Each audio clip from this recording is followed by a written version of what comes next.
All right, Irie, congrats on LTK League MVP and your 5 second Frig DLTK Untied. It's really sick. Thank you. And also congrats on top five. It's awesome. Yeah, top five in LTK rankings and normal rankings. It's pretty exciting. I never thought I'd get there. Yeah, it's awesome, man.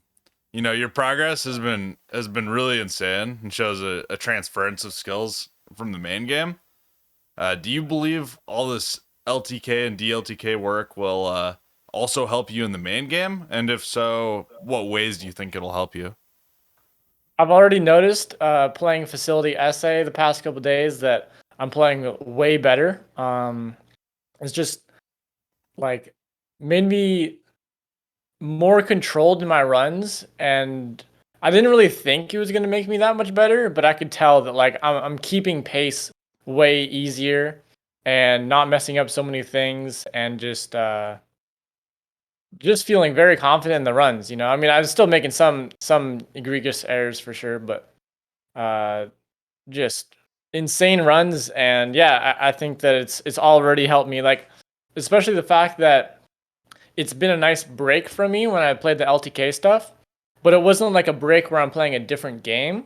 It's just a break where I'm playing the same game in a different way. And I learned a lot of different things about guard animations and things. So yeah, so coming back, it's been like a fresh, feeling of just playing whatever I want to play, which at this current time is Facility Essay. And yeah, so that break, but while still, you know, getting like improving my skills in the game has been huge for me. Yeah, that's awesome. Do you feel like it's given you a better understanding of guard animations and stuff like that? Stuff that you've really had to Yeah. focus on when playing LTK. Yeah, there's a lot of things I learned that I haven't really known. Sometimes we kind of know these things intuitively, but honestly, I'm a bit unintuitive when it comes to some of those things. I feel like a lot of other players, I noticed that they already have picked up on things that then gets proven to be right. And I'm sitting there like, I never even thought of that once. Yeah, So yeah, for sure. The sharing different knowledge, in this game, a lot of times people have secret knowledge and haven't shared it with the community or just intuitively understand something and don't think it's worth sharing. So it's good to find that stuff for yourself sometimes. yeah, like for instance, the new garden tolerance information that's been out, Callie has already basically known about this and thought about this. It doesn't mean that he knew it was 100% a fact, but he was pretty sure that he knew what was going on there. And I never thought about that until, the actual facts topic came out. So I consider myself a player who knows a lot, but only because I've done so much research on the forums and the facts topic and certain things like that, and asking different people stuff. There's not a whole lot that I figured out I mean, there's some things, but there's not a whole lot I figured out just from playing the game and thinking about it deeply. Yeah, that makes sense for sure. Moving on to another topic. You've always been a prominent ambassador for top players helping newer players. If you had to give them just a few sentences or a paragraph of advice, for someone just starting out, what would you say? I would just say that every person's journey is going to be a little bit different.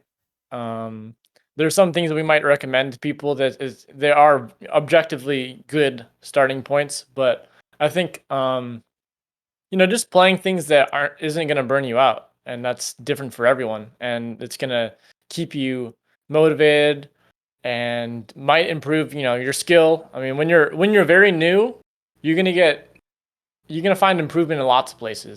The main tips I have is that players that have been playing this game for 20 years or however many years, but they haven't been speedrunning it, I do think that they should basically drop the ego and consider themselves a new player. Like, it's cool that they have some experience, but most of the times can be like on 1.1 control style experience. And most of the time yeah, they're just not, they never played the game thinking about it in a speedrun sense. So I think the main um, tip I have is just players who think that they know a lot, they have to kind of take a step back and be like, okay, honestly, there's a lot that I need to work on and can't just jump into it really quick. But then the players who haven't really played the game ever, or not, or at least not for a long time, I think that those are players that they're already going to be most likely, apt to hearing out the community members and to take their advice and all that good stuff. So I think that, yeah, basically just play what you find fun. I would say mainly avoid playing really complicated levels, not just because there's so much to figure out and there's so much to get down, but also because you're gonna you're always gonna get to those complicated levels someday. And I think that let's say that you play all the complicated levels first and then you go and play something like Damn Agent. You're not getting that Damn Agent 53, let's say. That's not going to give you that much experience when you already have tons of other experience. But if it's one of the first things that you play, then even just going for 54 or something, that will give you a lot of experience. So I think you just have to find that fine line between expanding, playing cool levels, but also understanding that a runaway agent 23 or 22 is going to give you way more experience as a new player than it is once you're already an established player. All that's going to do for you is just be another time to check off the list. Yeah, for sure. For sure. And in that same vein, do you have any advice for experienced players who, they might be in a rut with the level they're playing, or they might be having issues with the luck they need to achieve a certain time? Yeah, I think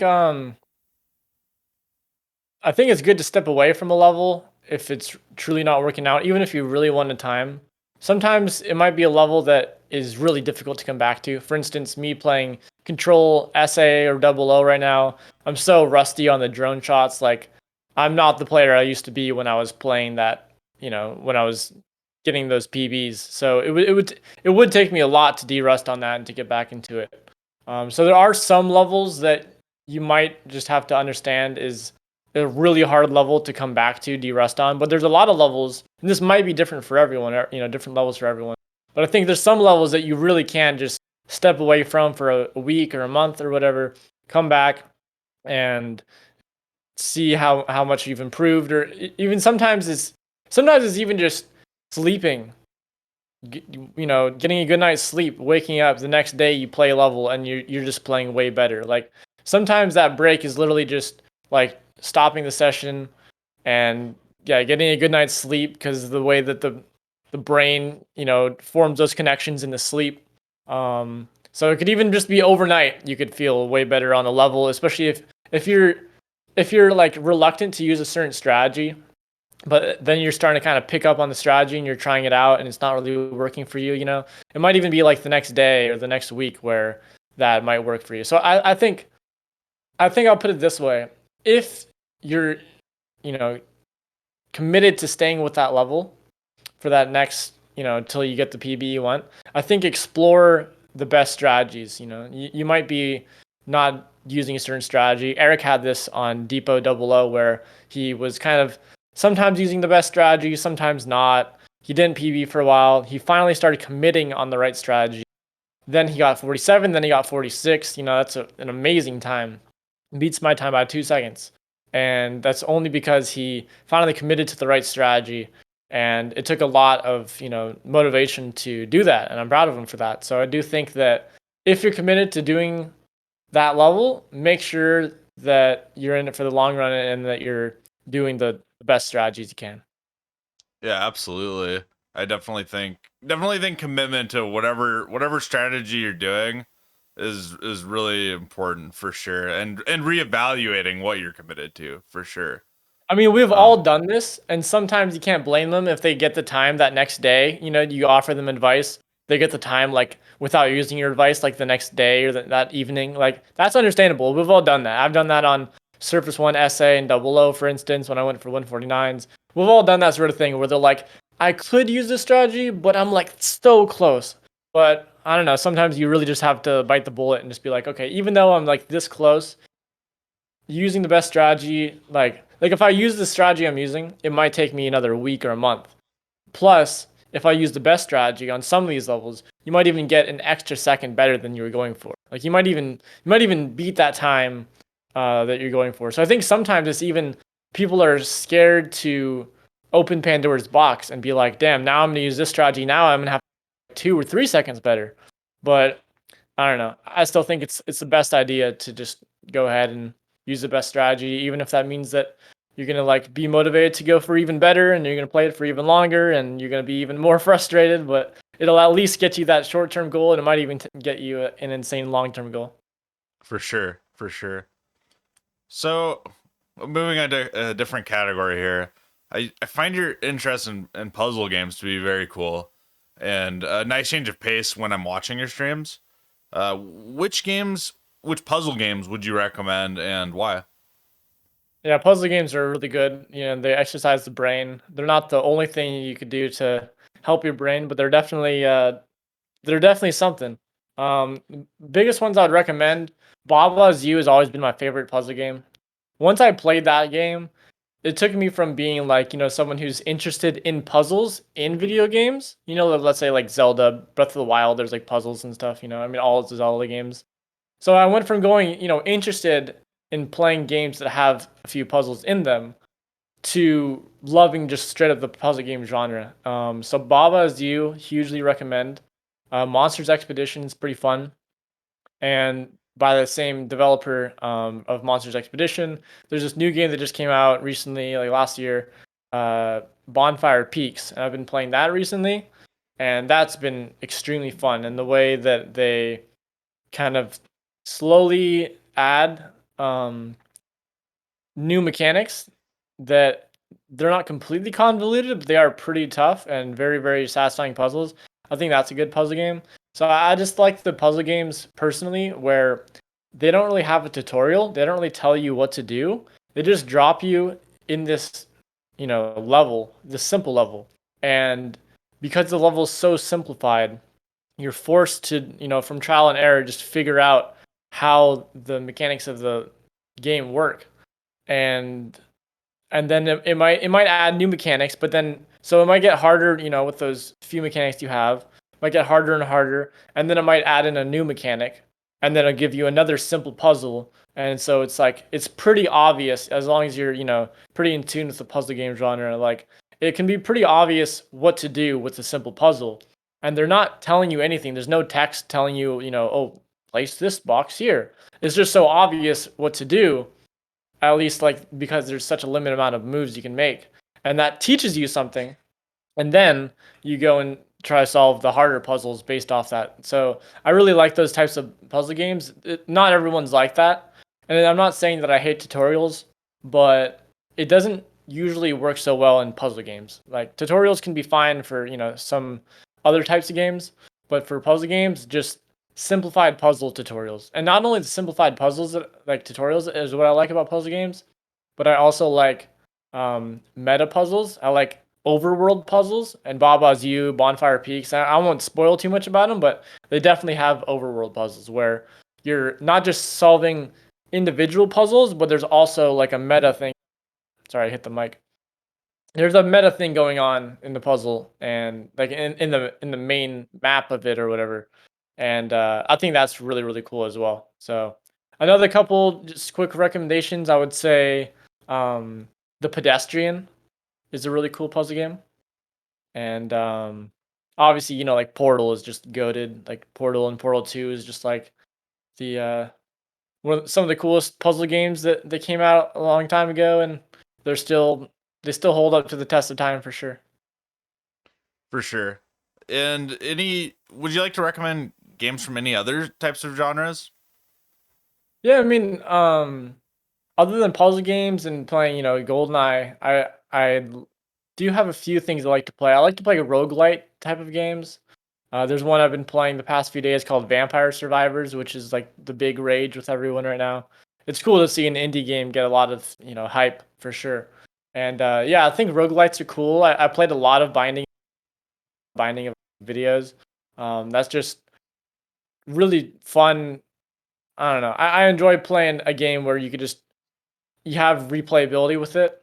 You could keep beating it, but every run is different. So I do like roguelite sort of things. Um, Even when I was playing Luck Be a Landlord, which is like just like a slot machine roguelite sort of thing. That's really interesting. So I do like that. And I also like platformers a lot. I like games that test my skills, whether that's, thinking like a puzzle game or like similar to Goldeneye, how that tests how good I am at games. I like platformers that are really tough as well. Like The End Is Nigh was a really good one I played recently. That one's made by the same developer as Super Meat Boy. So End Is Nigh was a really fun game, and it was really really difficult, and I enjoyed that. And Hollow Knight was pretty fun. I honestly didn't enjoy it a whole lot. Like, I did enjoy it, but I only enjoyed it while looking up certain things, you know, not getting myself completely lost in the world. Like I prefer to not be super lost, at least playing that game. So um yeah, platformers and some sort of, fighting games are cool. I do like playing Super Smash Bros. And all that with my friends, but I really enjoyed Mario Odyssey. If somehow no one's, somehow someone watching this has not played that game, I highly recommend Super Mario Odyssey. But other than that, yeah, just platformers, roguelites, and puzzle games are what I play apart from speedrunning. Yeah, that's a wonderful game, Super Mario Odyssey. And Yeah, it sounds I like general. Oh, sorry. Go ahead. I was just gonna say, like, I was such a boomer when it came to video games, like a few years ago. I don't know. I only wanted to play the N64 game, But once I like started expanding and I got like a Nintendo Switch and I started playing newer games, I started really enjoying newer games. Um, and yeah, it's been eye opening. It's been fantastic. It's really cool being able to enjoy and experience new games the same way that I've experienced new music as well. Now I used to be kind of stuck in this little, nostalgic trip, sort of only wanted to play these listen to and watch these old things. And I've started to enjoy, at least music and video game wise, started to enjoy just new releases of things, realizing that sure there's a lot of bad stuff coming out, but there's also some good stuff coming out, and yeah, that's definitely, it's been very cool for me. Yeah, and that's my main takeaway from what you're saying too, is that you found a lot of new stuff that's not hand holding so much like a lot of newer games are, which is really Uh-huh. cool, especially in the puzzle genre. So it sounds like definitely worth giving a shot for a lot of those games. For sure. And I've got, how long have you been wearing prescription glasses? And tell me about them. Prescription glasses, I think that, yeah, it was like a couple years ago where I started realizing that I had like really bad eyesight, and not really bad in the sense that, other people obviously have had worse eyesight, but for me, like just seeing things from far away, I started realizing how dangerous it was when I was driving. I was driving and I was just like, not only was I kind of squinting, but I also had like combined with the squinting while driving, like the reflections, just hurting my eyes as well, like the sun and all that. I realized I was way more blind than I realized. I just like, since these things take, it degrades over time. You don't realize like what things used to look like and how they look now. You just assume that everyone, at least for me, you just assume that everyone has that same sight as you or worse. You don't think that some people like, you don't realize how powerful the eyes can be. And yeah, so once I finally realized, yo, I've got really bad eyesight. Yeah, I went to the doctors and I've been wearing them for maybe like a year and a half or something like that. I think like a year and a half. And I even just got an email the other day where they were like, "Oh, you should, come back, get your eyes checked again." So it's been long enough to where they're telling me that I need to check up on them again, just to make sure that these glasses are good for me, or maybe I need something a little stronger. I don't think so, but who knows? Maybe I could do like just a little bit of a adjustment, because the eyes just get worse over time, especially if you're like me and you're just staring at screens all day, playing video games and all that. But yeah, so the they've been helpful, like even just like playing Goldeneye. Like I set farther away from the TV now, which is better for your eyes. I sit far away, and then everything's more clear. It's not so blurry. Um, and yeah, driving is a lot better. So they've definitely changed my life. Really, I never wanted to wear glasses just because they're annoying. You have to clean them. You have to always worry about something breaking. Um, and the funny thing is though, like I don't mind them at all. I kind of even like how I don't mind it at all. But the funny thing is that they've kind of given me some sort of like mild Tourette's with my eyebrows or something. I don't know how to explain it, but I just uh you might see me on stream like I always like raise my eyes up, like my eyebrows up. I'm like always doing some weird thing. I try to get some, some nerdy things here so that it's like on the nose part and on the behind the ears part so that it just kind of stays on my head. And I don't feel like doing anything weird, but I don't know. It's just sometimes I just have this kind of like weird, quirk where I'm just like moving my eyebrows up. It's really strange, and that's been it's only happened since I got my glasses. So I don't know if that's common with other people, but it's definitely given me some really weird, quirky behavior. But apart from that, I'm pretty happy with them. And I used to wear uh, the blue light glasses before I got these because I thought that would help my eyesight like stay good for a while. And maybe it helped a little bit, but it didn't, undo all the damage I've done to my eyes, that's for sure. So yeah, now I just wear regular prescription glasses and I'm honestly happy about them for the most part. Nice, nice. Yeah, it sounds like a huge benefit, especially depending on what type of TV you play on. And this is off the script question, just for my personal curiosity. What size of TV do you play on? It's a CRT, right? Yeah, I play on a CRT, which are notoriously bad for your eyes, and I play on a 27-inch screen. And I definitely try to sit a little bit more further back from it now. I don't sit super far back, but I also don't sit super close. So, yeah, I play on a pretty big size TV, and like when I play it, and this isn't even related to my eyesight because obviously I've got glasses that suit me, but um, when I play on my PAL TV, which is like 13 inches, I don't like it. I don't enjoy it at all. When I know I've got this big TV to play on, I know a lot of people don't mind a TV that's like 10 to 15 inches, screen size. But for me, I'm always happy when I go back to NTSC and I could play on this massive TV and yeah, just my strafing feels so much better. I could see details way better. Like I could see guards from farther away and just yeah, I really do like playing on a bigger TV. It's nice. Yeah, for sure. It's definitely always enjoyable playing on my big CRT.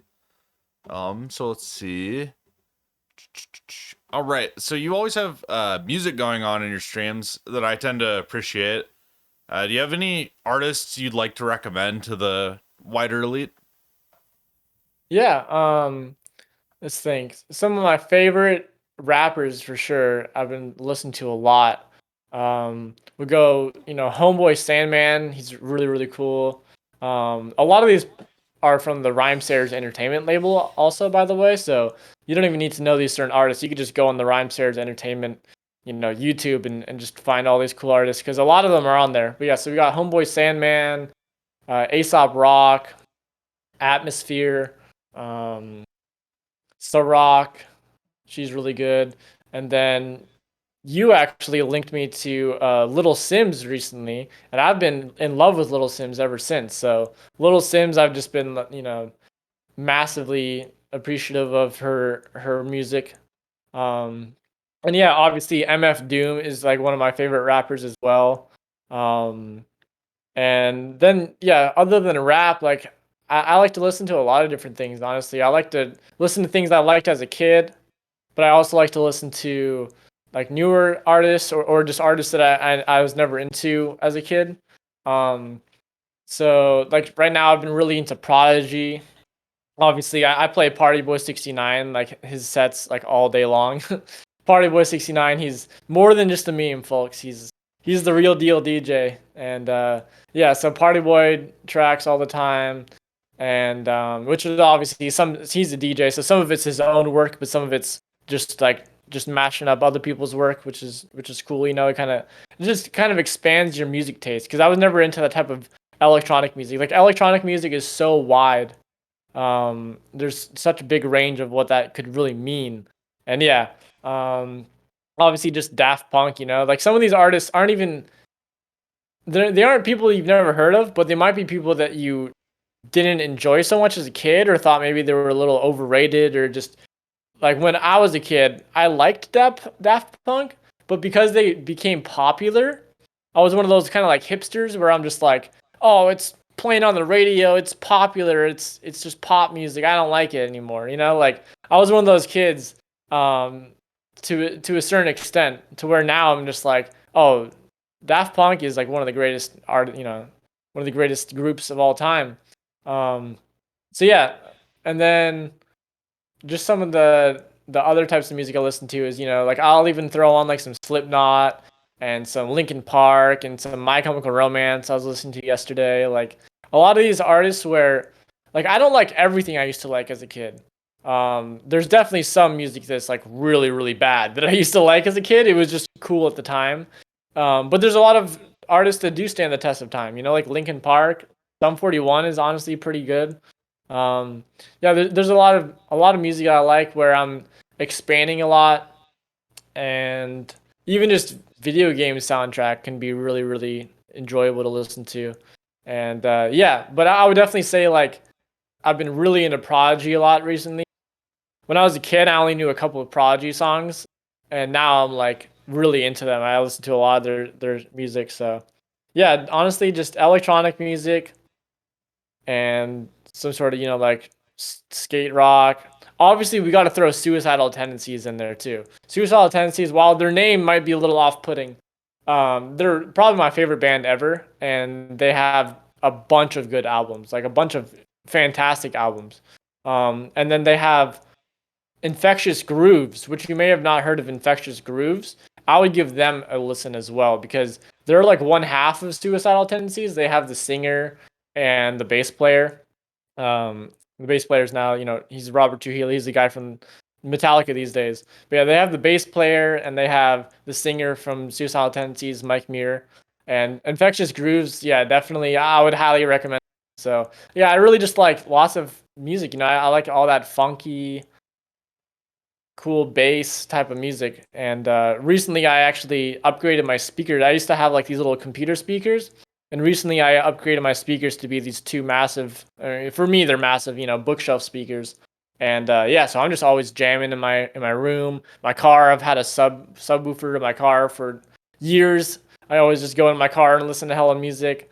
And yeah, I just absolutely love it. And then one more recommendation, which is probably something that people have heard, but LaRue.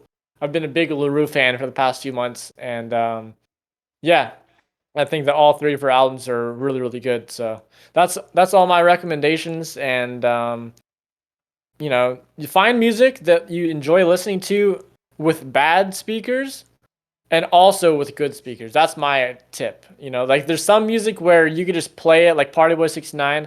I could just play that without any good bass or good speakers at all, and I just enjoy the sounds I'm hearing. But then there's some music where it's like you really want to hear those fine intricacies of the the bass and the treble and all that. So I definitely think that it's important to have music you can enjoy listening to on a wide spectrum of quality speakers and headphones. Yeah, definitely. And that's one thing for me what you said about kind of becoming more open-minded toward other music as you get older, and also like, for me stepping out of my comfort zone and trying some of the other music, even if I wasn't closed-minded to it, but actually like trying it has definitely expanded my taste personally, for sure. Yeah. I've got two more things I just thought of. I know I'm dragging it on, but ska music is really good. My friend Daniel's really got me into ska music. It's never something I disliked. It's just not something I was super into.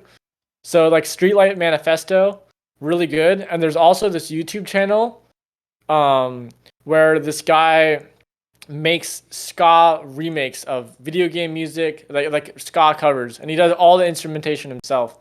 He does ska covers of video game stuff, of regular songs, and yeah, it's called Ska Tune Network. So I highly encourage you guys to check him out because he's killing it. He'll just have like he'll be playing all these horns, he'll be singing, he'll be playing like guitar, and he'll do everything himself basically. And like yeah, it's just cool to see people like reviving the ska movement. Yeah, and especially seeing someone who's a one man band is always very impressive. Almost unbelievable to me. Yeah, and it's just good because like ska's got some some roots in reggae, and obviously I didn't mention it, but I'm big into reggae for sure. I mean, I pretty much grew up in like my name is like Jamaican basically, and it's just like reggae is in my blood. And even though I'm not really a stoner anymore, I still like the relaxing sounds of reggae. Yep. And going off the last remark of yours, a very big recent change for you has been going sober, and Yeah. it's been amazing to see your development there. But how has that changed your outlook on the game and in your life? Just how's it changed your outlook in general? It's just so nice being like extremely clear-headed, like it's not like I stopped like yesterday. I've had a few months now. It's been at this, time of this interview, it's been like 4.5 months. So it's been a Yeah. solid time to where now I can reflect on it. I could say how I actually feel, without it just being like, oh, well, I feel cool today. Who knows tomorrow? So yeah, I mean, I feel more myself, like it's not like I wasn't being myself when I was stoned, but like I see some of my previous PVs, some of my recordings where I'm just sitting there and I'm just like, yeah, duh. Like I'm just so dead, I wasn't always like that, but sometimes I really was. And yeah, it's just nice to not feel so burnt out, and like I just feel so clear headed. Like I have way more and a lot of this can be attributed to just the fact that like I did get like a legitimate disease from the weed, to where it's called CHS, to where I wasn't able to do it without getting sick. So some of it's just my own journey, right? Where I just feel like I don't feel sick every day. I don't feel horrible. So I'm obviously weight, but I'm at a healthier weight. I was really underweight. So I'm at a much healthier weight than I was when I first started playing the game, and then I made some weight improvement. But then it started going down again a few months ago, right before I stopped. So also just way healthier weight than I was like 6 months ago. So I'm just such a healthier weight now to where I just feel way more normal. I feel way better. Yeah, so it's helped my outlook in the game just in the sense that I feel more clear headed. I feel more focused. Um, it's amazing what I was able to do stoned out of my mind, that's for sure. But it's cool that it's not always going to be like that now. It's like it's just I'm just enjoying playing. And yeah, honestly, the biggest thing that's important to me is that I still enjoy playing. I still enjoy all these things that I thought for some reason, when I was just stoned and I was in that kind of addictive mindset. I thought that there are all these things I enjoyed, I would stop deriving pleasure from it once I would just be totally sober. Because at the time when you're stoned, you feel like, oh, I'm sober right this second, but how much nicer would it be if I was stoned doing this? And then you get high and you're like, yeah, this is way better. But once you're fully clear headed, all that can change.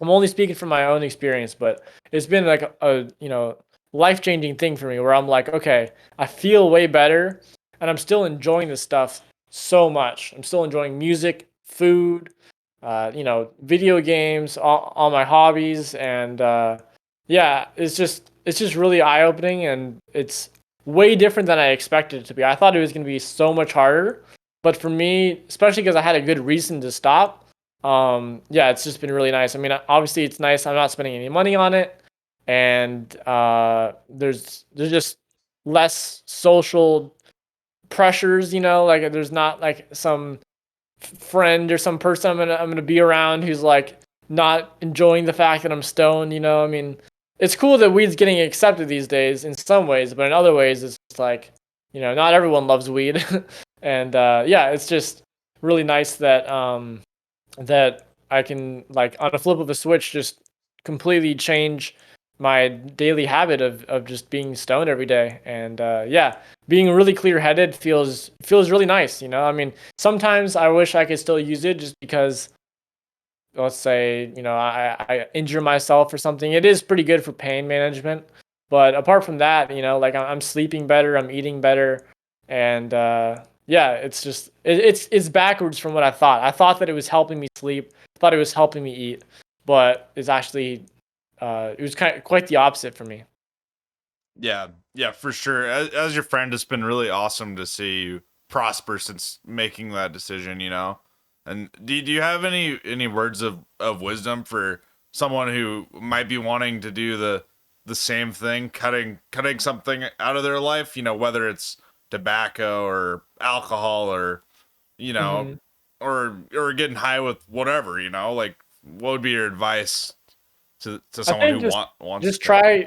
try just try. I mean, it depends on how deep you are into something, right? It's like there's some drugs where you can't just quit cold turkey and be fine. But I think if you can, if your habit permits it, like I would just really try stopping and seeing how you feel for a week with something, and and thinking that there is a way forward without these vices. I mean, everyone's still got their vices. I still eat candy and stuff. Obviously, it's not like I'm a perfect person, but I do think that like those really really bad things, and even something like weed could turn to something that's really really bad. Um, I think just trying to eliminate it and see how you feel, and I don't know.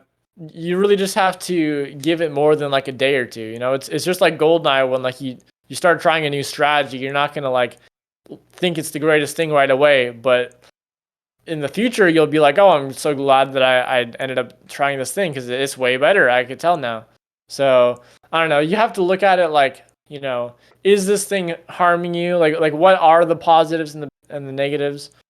Because some things do have a positive. I mean, a cancer patient might have to still be using weed because weed is Right, with certain things. right. So I can't say that everyone has to stop, Yeah, their things, but at the same time, I would say honestly, even just cutting back on a lot of these things, like I would say if if you can do things more moderately, like more in moderation, because life is all about balance.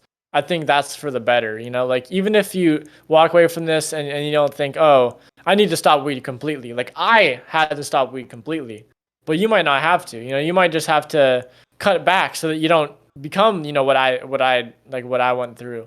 Um, I think that even just moderating is good for most things. I mean, if you're doing like crack cocaine, or even in my case, if you're doing nicotine, because my mom passed from cancer, I would say, to me, my opinion is stop, stop doing that. Please take care of yourself. If you're doing meth, obviously I'm gonna be like, don't do that ever again. yeah, But if it's for like sure. weed or like alcohol, I don't partake in these things anymore. But I do think that people can do that stuff in moderation. You just really have to be smarter about it. For sure, for sure. And some people can't do things in moderation. Like some people are all or nothing. I'm kind of that person. That's why I never got into drugs, is that like I knew I was just I kind of have an addictive personality. Like that's why I play Goldeneye every day. Like I kind of have this thing where either I'm going to do Right. something a lot or I'm not going to do it at all. And so I've always been scared to even try a drug once because I'm just like, that's obviously not a good idea with the way that my brain works. And yeah, and something like weed, I could just never see myself being that recreational smoker who's like, oh yeah, once a month I just go to the cannabis store, just buy like $10 worth of weed and smoke it, and I'm like, wow, that was fun. And then you go on with their life. Like some people can do that, but that's not what I could do. So you have to evaluate it in that sense, where you're like, is this something I can moderate? If not, I should probably just cut it out completely. Yeah, for sure, for sure. And thanks for giving people some advice on that one, Irie. Yeah, I mean it's And hard because for me it was extremely easy. Like it seemed daunting, it seemed extremely hard, but it was like the easiest choice of my life because it made me stop throwing up. It made me stop feeling horrible. So for me, like honestly, I got lucky. Everyone always tells me, "Oh, that sucks. so sorry to hear that, this and that. And I'm like, don't you see how much better I am now? Like, don't, I mean, Right. I Of appreciate it. Don't course. get me wrong, but I'm just sitting there like, bro, obviously this has been a good change for me. So I don't believe in God or anything, but I do feel like it was some sort of fate where I'm just like, that was like the easy decision for me to just stop weed, which, was a spending habit. It was a cycle of, Yeah. just this continuous cycle where nothing really ever changes. You don't fix certain areas of your life. Like now it's like you can really focus on the problems in your life and you can really nail them down. So I'm Yeah, grateful for for it. sure. For But sure. that's why I say That's it's not awesome. easy for anyone else. Like I can't just sit here and be like, oh, if you have no real reason other than this random guy on the internet telling you stop, if you have no real super good reason, it might be difficult to stop. But Yeah. I guess just find your reason. Yeah. Find the reason, and it sounds like it might be easier than someone thinks, you know? So Yeah. someone who's going through that. I could definitely give that insight where I did think it was going to be like the absolute hardest thing ever. I couldn't imagine life without it. Whether it's medicinally, because I did use it medicinally or recreationally. Like I couldn't imagine either of those things like Yeah. taken from me. But it was kind of, I don't know. Instead of it being like a doctor telling me, it was just a thing. It's kind of nice, like when you make that step. Instead of it being, it's ironic because I'm giving this advice, but instead of it being like someone straight up just sitting there like, "Yo, you need to stop this." Like, if you can find it in yourself to stop, like, I think that's how all addicts stop, right? When addicts actually stop, I think that that's because they chose to stop. It's not because someone told them they had to. For sure. For sure. Thanks, Ari. And now I have a completely random GoldenEye question. I have do you have general preferences for what version or system of GoldenEye you play on? Yeah, honestly, I just like to play JP a lot because there's so many different levels that JP is either advantaged on or feels advantaged on or preferred on or like I usually just play one level. Let's keep it real, but sometimes I like to level hop, and when you're on English, you only feel like you could mess around on a couple levels at a time. Like I do like the English end screen and getting like a nice time on there when I can, but usually I like to be playing on JP. Like if all other things are created equal, I'd rather play on JP because first of all, a lot of my times are on the JP, so it's nice to like just have it all consolidated onto one cart. But also, yeah, when I decide I want to level hop, like let's say if you're playing PAL, right? Especially you're playing Yeah. PAL, you only feel like there's a couple levels you could play that that won't be just absolutely terrible. Like it's just going into like mess around territory instead of like actually trying something else. So Yeah. yeah, I don't know. Like NTSC feels kind of the same way for me, whereas JP is like I genuinely feel like there's so many levels I could go mess around on, and I won't be, I won't be disadvantaging myself, or I won't have to just like switch carts all the time. Like it's not the biggest pain in the butt to switch carts. Maybe some people's setups are harder than others, but for me, it's not that hard. But it's like we're Yeah. all lazy fucks, aren't we? Right, right, for sure. I know a guy who might have gone, goes through what you're talking about on PAL. I happen to know a guy. Yeah. All right. And what value do you find in input displays, and why do you think other players and the community as a whole could benefit from adopting them? Yeah, for input displays, I just think that they're extremely useful.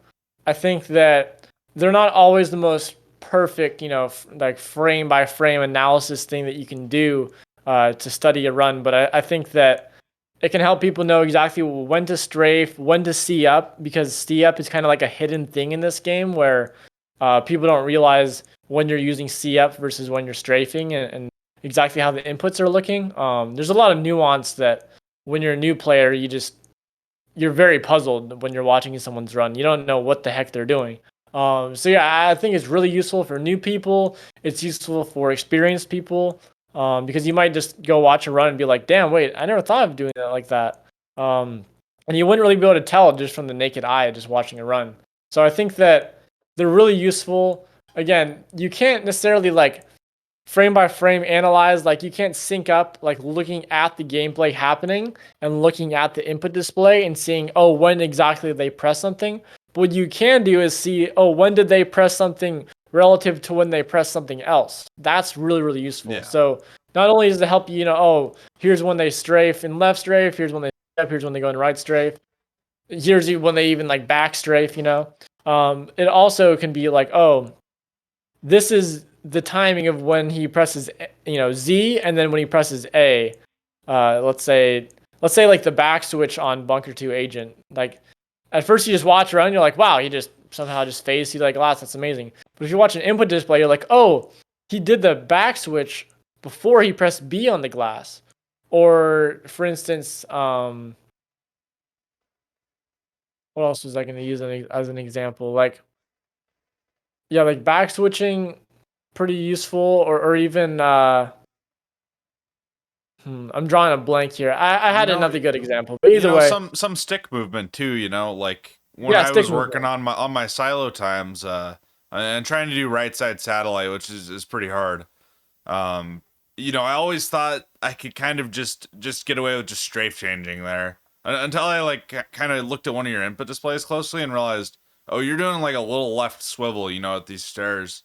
Yeah. This is an example of something, I hadn't really, it just hadn't occurred to me that I could make it easier on myself by not just relying on like the perfect strafe change there. Uh huh. For sure. Yeah, I think the input displays are huge, and while like I'm not like super crazy about it, where I'm like, oh, everyone has to have an input display for the runs. I just think that it's people should just realize that every time you set up your input display, let's say you already have one, right? Every time you set it up and you have it on for your PB, like that's helping a lot of people. Um, and yeah, like I'm kind of embarrassed, or like I don't enjoy the fact that there's a few of my PBs where I was literally just too lazy to set up the input display that day. Like especially when I was like kind of like semi-retired from the game in like early 2020, and then I came back. Like I was just kind of too lazy to set up input display, and I got a few PBs like Depot 23. Oh, that was what I was gonna say too for the input display. Like Yeah. when to hit the warp on Depot, like when to shoot, and then when they press A, like relative to your shot. Like you could actually kind of use that reference of like, oh, when they did this and then when they did that. That can help you timing, even if you don't look at the exact video. That still can help your timing. But either way, yeah. So it's just kind of embarrassed when I'm like, damn, there's a few of my sick PBs I got, or world records even, where I owned an input display and I didn't use it. So not trying to Yeah. call out anyone specific, mainly just calling out myself there. But I do think that anyone who owns an input display or has the means to buy an input display should be getting it, should be adding it. It's not a huge thing on your overlay. It's not a huge. It Yeah. takes 1 second set up every day. It doesn't add any input delay or anything weird like that. It's really, really useful to other people, and it could even be useful for your own runs too. When something's not going right, you can look back at your own runs and see like, oh, when did I do this? When did I do that? Oh, like, did I do this in fact, or did I literally just botch the input? You might be able to like be like, oh, I actually did this right, and I just got screwed because of luck, or I completely missed the input here. Like sometimes I'll like think that I hit the button, but I just don't press it hard enough or something, and it turns out like, yeah, you didn't even press the button. Yeah. So it can Yeah. help your own runs, and it can also help others. And it kind of reminds me of like, masks, right? Like when you're wearing a mask in public, they always say like, with this whole pandemic thing, they're like, I'm wearing a mask to protect you, and you're wearing a mask to protect me. Like that's how I feel about input displays. Not to get all political on you, but you know what I mean? Like that's how Right. I feel. Where it's Yeah. like I'm having an input display to help you, then you have an Yeah. input display Yeah. at a level that I'm not familiar with, and that helps me. And so the input displays are helping each other, but it's not like it's helping. It's not like it's directly helping me. It's indirectly helping me because of For sure. reciprocation. For sure. And I totally agree with that. As a high level, as someone, for a higher level player, I think they might question like, why would I adopt this? It might not really, it might not really help me too much. But the thing is, you're helping a lot of other people. and Yeah. also you can clip out, maybe use the clip function on OBS and look over something that's might not be working out for you, or you might not have the consistency you want in a certain spot, and it can help you figure out why something's not working.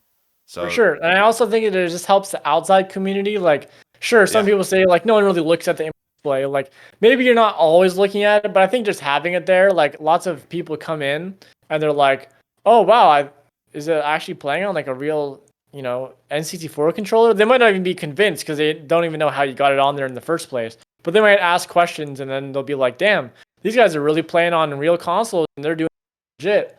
And so I yeah, think it's helpful, it's useful, and it's interesting for just having on your overlay in the first place. But I also think that there's so many times when I ask people, and this is no offense to someone like Clemens, but I might ask like a top player like Clemens, how do you do the certain part? How do you do the controlled SA start? How do you do this?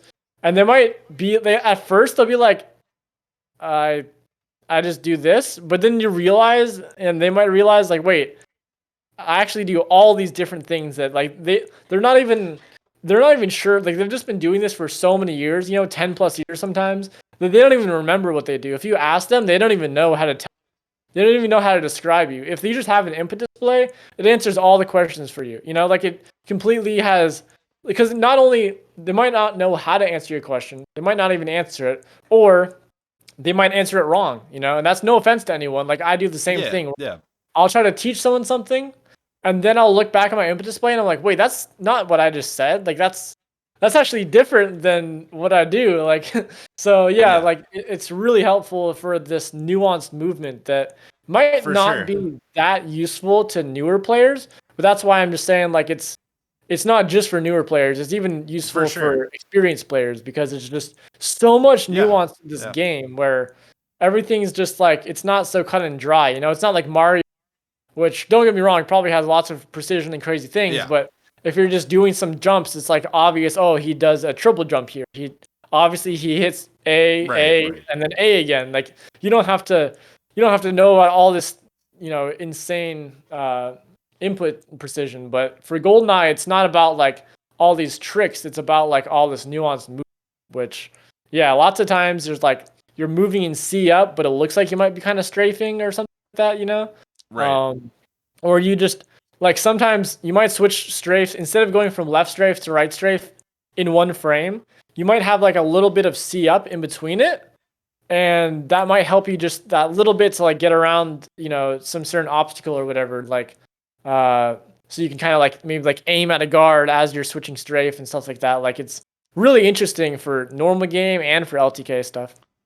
For sure, for sure. And going off what you're saying about Clem, Clem's my boy, and he taught me, my 156. I greatly attribute to him and his advice on the level, and I've been trying to convince him of bug him about input displays a little bit, and there was maybe some of the questions I had for him, a few of them that I would have still had to ask him for sure.